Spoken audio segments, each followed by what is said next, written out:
Rowdy Tellez is back on FT Live. Rowdy, good to see you, dude. What's up, Happy off guys? season. Where are you? What have you been up to? I'm in Dallas. I'm back home.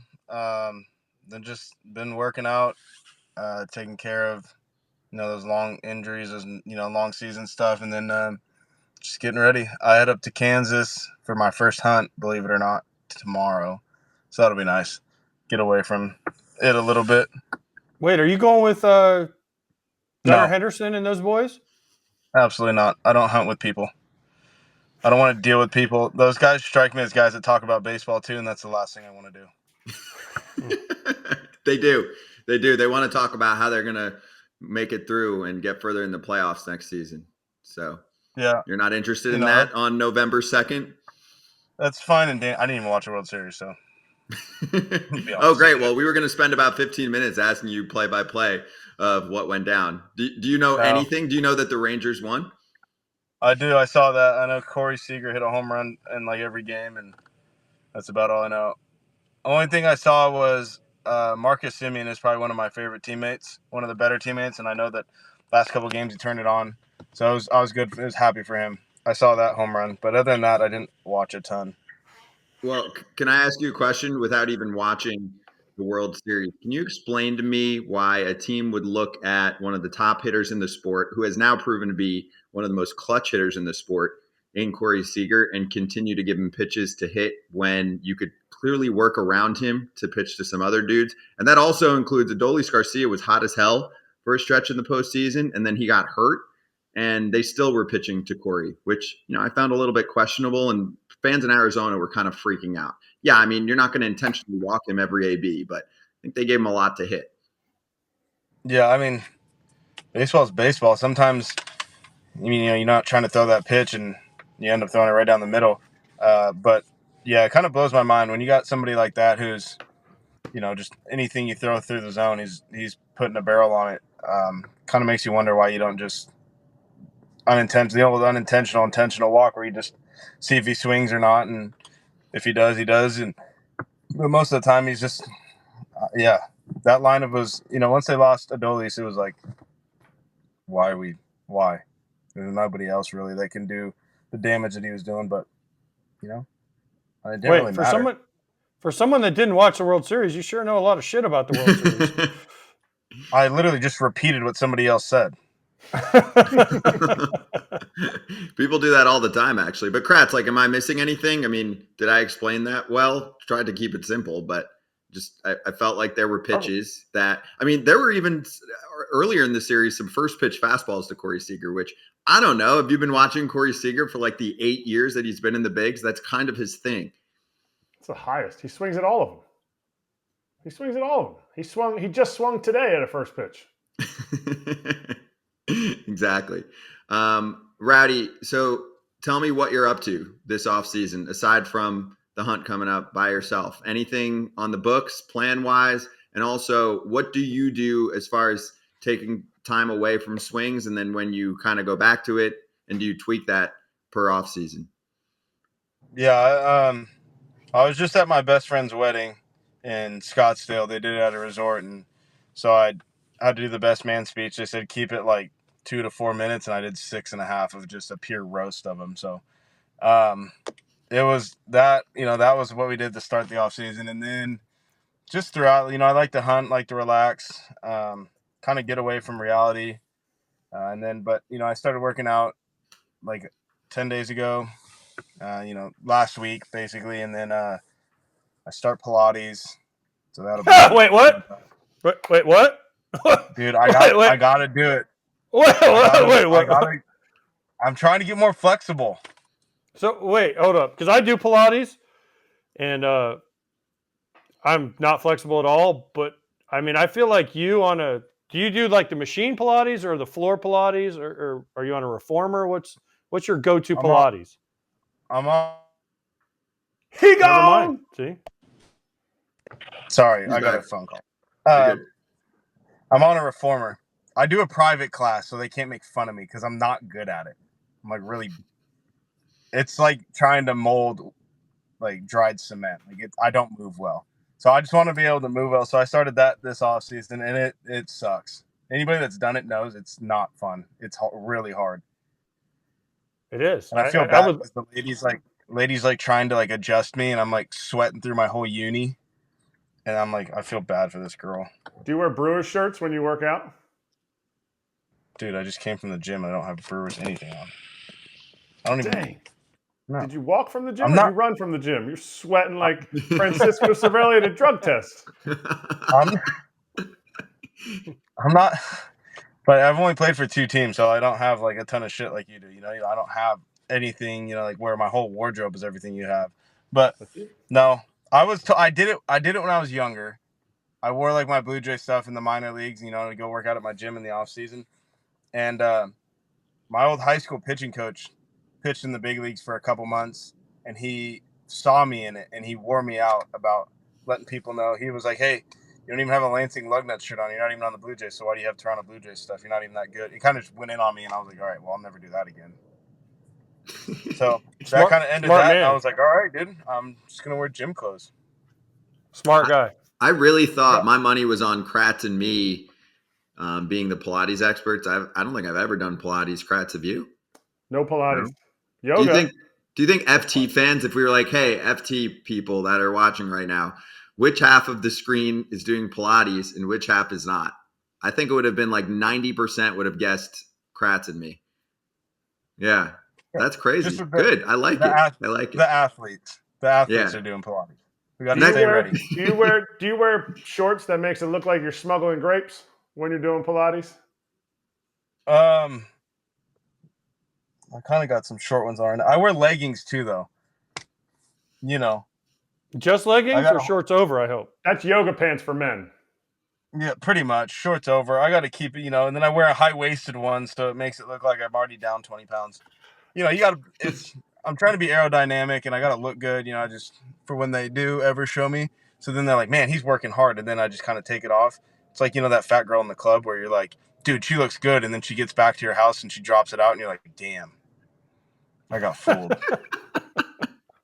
Whose idea was this, by the way, for the Pilates? Was it you or the team or a mix? No.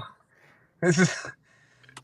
AJ's been there. AJ knows what I'm talking about. This is a Rowdy special. Again, this side of the screen is on a whole nother planet right now. But because we do Pilates. I've done yoga, Pilates my whole career. Yep. Dude. I can hardly touch my toes. So I'm trying to get... Me too. But I also have never pulled a hamstring. Yeah, I can't pull fat. That is a true saying. No, my PT away from the team was like, hey, we need to do a lot of things this year. And I was like, yeah, we should do a lot of things. She was like, we're going to get you a dietitian, a new trainer, Pilates, and a massage therapist. And I was like, cool, who's paying for this? And she was like, you are. And I was like, all right. Is it worth it? You think it's going to be worth it? I do. I mean, I feel good. I mean, I know I've lost some weight already, and I feel good. It's hard. It is tough, and it's just one of those things where as much as I want to eat bad food, or even the toughest part is when you go hunting or you got to hang around people and of course, when you're a big dude, all your friends have metabolism of a 14-year-old, so they can eat whatever they want, and it's just I'm over there eating rabbit food, sweating because I want a piece of pizza. You hunt by yourself though, so you can eat whatever you want. Yeah, if I'm by myself, I hunt by myself. I'm not in camp. I'm in camp with other people, but I'm by myself. I don't know what those dudes do. They're Gen Z. They're young kids. They probably sit there on their iPads and watch TV while they sit in a warm, heated stand. I sit in a tree stand. It's cold. So what are your goals? What are your goals? Are you trying to touch you said you can't touch your toes. Is that a goal? I want to be able to touch my toes? I basically want to look like you. But dude, if you look like me, you would be so arrogant. Nobody would want to be around you if you. So I'm serious. How much weight do you want to lose? Is that a thing? I look like some you power. I look like you from the eyebrows up right now. But I want to. I want to realistically lose 15 to 20 pounds. Add some muscle, but just help with the agility around the base. I really want to be a better defender. I think a lot of people kind of write me off for that. I'm good around the bag, but I just don't have a ton of range. That first step quickness kind of lacks. So I think with losing weight, it'll be easier on my body, and it'll be, it's good for the long term to play defense and play for a long time. So, Rowdy, are you going to be that guy in camp where they go, what's the acronym? BSOL. Best shape of my life. You know BSOL, right? BSOML. But OML. Thank you. Yeah. No. But round is a shape, so I've always been in a good shape. When someone asks you that in spring training, that's got to be your first answer. It always is. Usually it's Corb looking at me, and he's like, and I'm like, hey, what's up, dude? How'd the offseason go? He's like, good. And he was like, how was yours? You do anything this year? I'm like, yeah, man, it worked out hard. And he's like, oh, and at the buffet, and I'm like, no, dude, I don't need your bullshit right now. I'm trying to be good. I have a question, Rowdy. Did teams still do the meetings right after the season? Like, do you have the whole formal sit down and they go, okay, here's what you did well, here's what we want you to work on, report card kind of stuff, or is it more casual these days because guys can't handle that? I don't know. I mean, I did when I was younger, but I didn't do it this year. Did nothing. No. I basically had my stuff packed. But no, I didn't get one. You might have to be important for that. But I definitely didn't get one. So, but I don't know. I really don't. I think kind of coming into this offseason, it was just, let's do everything I can to put myself in the best situation for next year. Obviously didn't have the year I wanted to. Injuries, so I just wanted to take care of that and get that out of the way and make sure I was doing a lot better on that front, and then just get going and start the offseason. Also, your manager might not be back, so maybe he was like, I don't know. Yeah, I saw that about the Kregerator. I really, really enjoyed playing for him, if that is my last time. He's a really, really smart manager. Really good individual. Really, he gets it. He played a long time, played World Series. He just wants to win. And I think he brings that every year into spring training, of just that winning mindset. And that's why we go to the playoffs every year. I think that's why a lot of guys want to come play for him. A lot of guys excel around him just because he brings that energy, and he promotes a really good environment and like a family environment. Like, these are your brothers from day in, day out. It's cheesy, like the whole brother speech and you're going to battle, but like, he really does embrace it and he really does talk about it. And he's good with it. He's really good. And he brings in a staff that allows you to be you, but also kind of like that, not a college environment where like he allows you to be you, but when he sees something, he's going to call you out. Like, that's exactly what he does. He's going to let you succeed. He's going to let you fail. But if he feels like you're doing something wrong and you're not doing it right, he'll call you out and kind of just be like, hey man, he's really good with communication, basically. So I feel like I know what your answer is going to be here, but are most managers underpaid? Because part of this storyline, at least that we're following from reports right now, he's going through an interview process, and I think he's trying to make sure that managers are back to where they should be in terms of like the upper tier that's been in the league for a while and has had success. Like Bruce Bochy just won another World Series. I don't know what he's making this year, but he was the highest paid skipper from 2017 to 2019, $6 million a year. And he's been pretty damn good and he's been earning his money. Sometimes there's dudes that come into the league, and not that they're necessarily bad, but teams are offering them 6-figure contracts. So I'm wondering how you think the importance of a manager can change a team. Same team, two different dudes, how much of a difference it can make in terms of wins and losses. I don't even know what managers make, to be honest. Well, Bochy was $6 million in 2017 through 2019. I think Kratz, help me out. Was Craig's reported at like 3.5? Yeah, 3.5. 3.5. I mean, but it's not. It's not substantiated, but yeah, I think it's right.